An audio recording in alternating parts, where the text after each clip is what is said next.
Vermont's peaks are incredible to look at from afar, but why just look when you can get up close and personal? Rock climbing is attracting people who are searching for a fresh way to keep fit. After all, it will be a new Olympic sport in 2020. At Petrocliffs in Burlington, the indoor facility provides a safe and convenient way to learn to climb.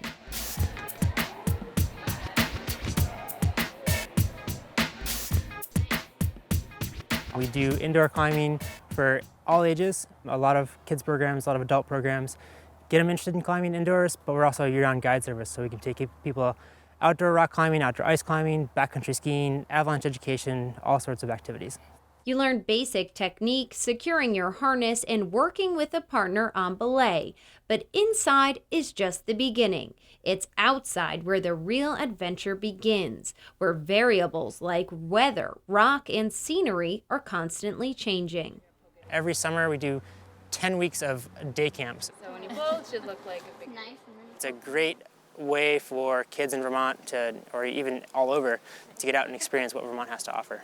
A big difference is just the color. So indoor climbing facilities all throughout the country, they use different climbing holds, and those holds are colored usually.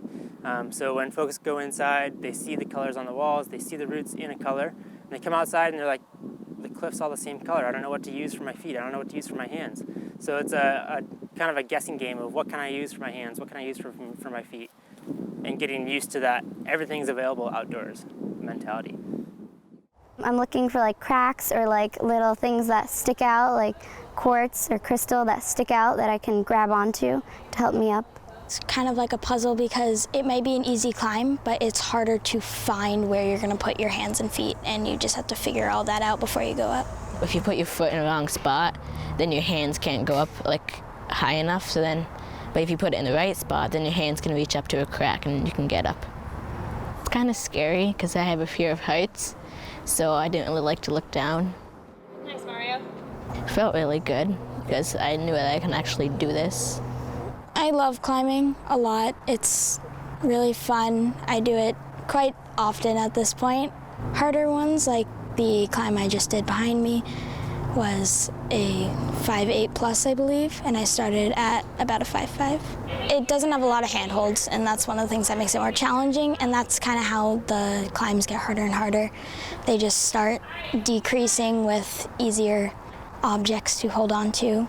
In rock climbing, there's different grade systems or class systems.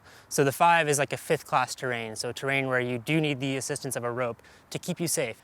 The number after the decimal is kind of the grading system of how difficult that particular rock climb is in conjunction with other climbs. So 5.7 is a good beginner to intermediate level. There's easier climbs, 5.6, 5.5, and there's much more difficult climbs, 5.8, 5.9.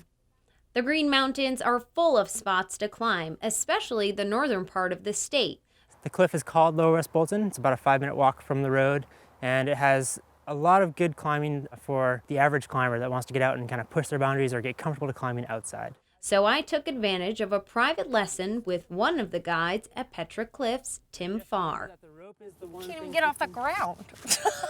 You got it. There you go. This is my first time climbing outside, and nerves are high. But hey, pushing yourself outside of your comfort zone and overcoming fear is key to life, right? There, nice. And use those legs. Tim is on the ground with me on belay. He allows me to climb at my own pace. Climbing isn't just in your arm. Your legs are also key. Whoa. Remember to kind of point with the toes. Use that. There you go. Shaking off the fear, I focus on my feet and hand holds. The hands might not have anything to hold on to and pull on. Yeah. But you're just using them to balance over the legs. Ascending a climbing route is a lot like piecing together a puzzle. Each move carefully thought out. You got it. About where to go and how to best get there. Slow movement is good movement. And forget the physical side, the mental side may be even tougher. Nice. The mental side of climbing is often the trickier side for some folks. A lot of times people, when they think rock climbing, they think, oh, very physical with the shoulders. My arms are just like an inch too short. You got it. There you go. And just put your feet kind of flat on the rock and run up the wall, if that makes sense. Run up the wall. Yeah. That sounds like a good concept.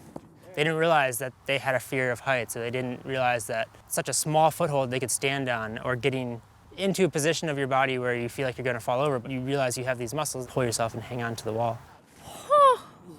Oh my, okay.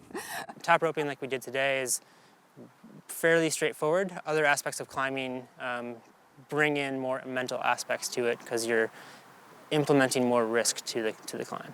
The first one was called playing the slots. It's a 5-7, 5-7 plus. Some tricky movements, some awkward positioning for our body, but when you figure out that positioning, you like you did, you got to the top. Nice. Sweet. Yeah. Good job. Oh my gosh. All right. Sweet. When you reach the top of the climb, there may be no bell to ring, but there is the reward of bravery. Well, now we got to get you down. I was gonna say, now what? Yeah. So, right. what you're gonna do is you're gonna have your back to me, and you're gonna lean back in your harness like you're trying to sit back, and I'm gonna slowly start to lower you. You're just gonna walk backwards. The wider you keep your feet, the more stable you're gonna feel coming down. Down is definitely easier than going up. This is more of like a ride down where you're working hard to get up.